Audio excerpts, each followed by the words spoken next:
A smartphone is an addictive device which traps a soul into a lifeless planet full of lives. Munia Khan. Welcome everyone to Let's Be Real. This is episode 25. And in case you didn't catch it, today we're going to be talking about phones.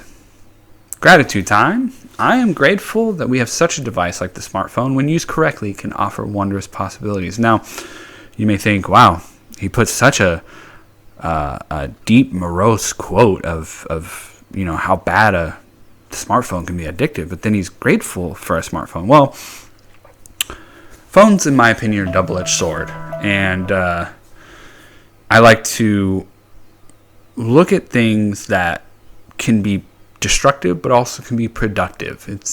There's not many times that I try to use a device like that, but phones are one of those things. And so let's get into some Webster's definitions. Phone is a system for transmitting voices over a distance while using wire or radio by converting acoustic vibrations to electric signals. Now, phones have become wireless, so that's a noun. An addict is a noun. It's a person who is addicted to a particular substance, typically an illegal drug. Now, a phone is a substance. It's a tangible object that you can touch. Now, we don't per se use it like a drug as far as where you smoke it or inject it or anything like that, but it still can be addicting. Computer is a noun, an electronic device for storing and processing data, typically in binary form, according to instructions given to it in a variable program. Now, smartphones are like mini computers. That's how advanced we've gotten these things. Some people don't even own computers anymore. They just use their smartphone for everything. And instant, adjective, happening or coming immediately. So instant is like that. Boom, there it is. So there is a test for cell phone addiction. I took it, and I took it probably, I want to say, a month ago, and I did not like the result because I was super addicted to it. So a lot of this has been eye-opening for me. I went and really tried to reduce the usage of my phone. And one of the steps I took was deleting every single game on my phone, because I used to spend hours on my phone playing games. Hours. I'm not kidding. I was more on games than I was social media. There was a slew of reasons why, emotional reasons and things like that. I am somebody who's very analytical and likes to solve things, and so playing games, especially solving things or become very fluent and really good at something because I'm competitive, that caused me to really get into those. So there's actually a term called phubbing. It's phone snubbing. This is where you go out and you're at dinner, maybe at a restaurant or something, and you're on your phone rather than having a conversation with somebody. Or you're out in public walking and you decide to be on your phone rather than have a conversation with somebody. It's basically where you choose to be on your phone rather than being with people. And so social media is one of the biggest addictions. And the reason being is they're designed to hook you. They're designed to play off the psychology of humans in the way that we look at things like comparing ourselves to others or getting dopamine hits because somebody liked our status or commented, or The Rock liked our picture and we're like, oh my God. Things like that. They also have done studies showing that smartphones and slot machines have something in common. When you open your phone, you have that quick little, am I going to win? Am I going to get a notification or a text message or a call from somebody? Am I going to get that hit of dopamine that makes me feel good because somebody is wanting to like my status or anything like that? That's how they're similar. When you're at a slot machine, you're pulling that lever every time, hoping to hit the jackpot. That's what you're doing when you pick up your phone and you look at it. Every time you pick it up to look at it, you're playing the slot machine of, did I get a notification? Did I get somebody that hit, on one of my posts? So our phones are actually altering our brains. We're becoming more and more dependent on them. I know I've struggled with it.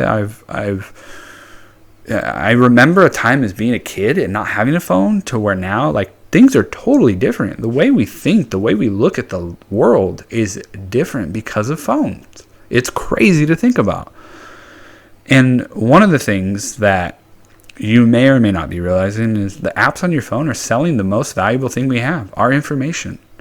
You know, a lot of people don't realize it. I've been noticing a lot of people posting about this, and it's interesting that those little surveys that come up, it's like, what was your first pet's name? You know, when was your first friend? Where'd you go to school? All these different things. People don't realize those are people trying to get your data to sell to people, to target you. That's what target marketing is for. They're finding their target audience. They're trying to find people who fall into categories. Also, phishers are trying to get information so that when they do get your account information, they can try to figure out your password. There's very malicious things out there that you're not realizing are happening, but they disguise them in a way to where you fall for it. And I fell victim to it before. And I slowly realized this after seeing a lot of people post about it. So, and this was another interesting thing that really shocked me. Tech innovators don't let their kids have devices. Why do you think that is? Why do you think that is? If these people that are inventing the tablet, the smartphone, computers, laptops, smart TVs, all these things, why do you think they don't let their kids do it? Because it's addicting. We have to limit the screen time for ourselves and our little one. All of the things that we do is to try to combat this addictive technology personality that we've all fell victim to. And again, I'm not perfect. I still spend time perusing Facebook or Instagram, and I catch myself and I go, what are you doing? Get off. There's no reason for you to be doing this. First of all, why are you comparing yourselves to others? Why are you looking at other people's lives? You shouldn't care about what other people are doing unless it affects you. As far as your mom and dad are posting a picture of when you were 5 years old and they're sharing a memory, that would affect you as like, oh yeah, I remember that memory. That's a good memory. But other than that, there's or maybe you're interested in a certain market and people are posting information about it and you're trying to learn about it. This is where the double-edged sword comes in. This is where it can be used for good, but it can also be used for bad. It wastes your time. It wastes your energy. It wastes your money. There's so many things that people are trying to sell you. There's so many that you don't need. There's so much crap out there that people try to sell you that you don't need. You know, I get that we make inventions for certain things, and I get there's many useful things out there, but how many different pins do you need? How many different, all kinds of different, I don't know, can't even think of them off the top of my head, but the point is there's so much useless shit out there that we buy that we don't need. And what's one of the ways they market it to it? Through our phones, because they see the statuses we like. They see the comments we leave. They see all of these things out there. And so if you just took time, even now, while we're in the middle of this pandemic, or if you're listening later on, but during this pandemic, so many people are on social media. So many, and I'm not going to lie, I've been on it more than usual, but it's more of a way for my business. But the point is so many people are on it because they have nothing to do. They're not going to work. They're staying home with their families. They're working on whatever video games they're on, things like that. I get it. Some of the people are taking advantage of downtime and spending time with their family, but other people are just wasting it away on social media, wasting it away on things that are useless. And this thing right here, the phone, it has so many people hooked. It has so many people enslaved. I've seen so many artist depictions of the way they use the phone as a device of slavery, and it makes a lot of sense. And I was somebody who fell victim to it, and I'm still trying to combat it. It's hard. It's very, very easy to waste time on it. They make it that way. They make it that way to hook you.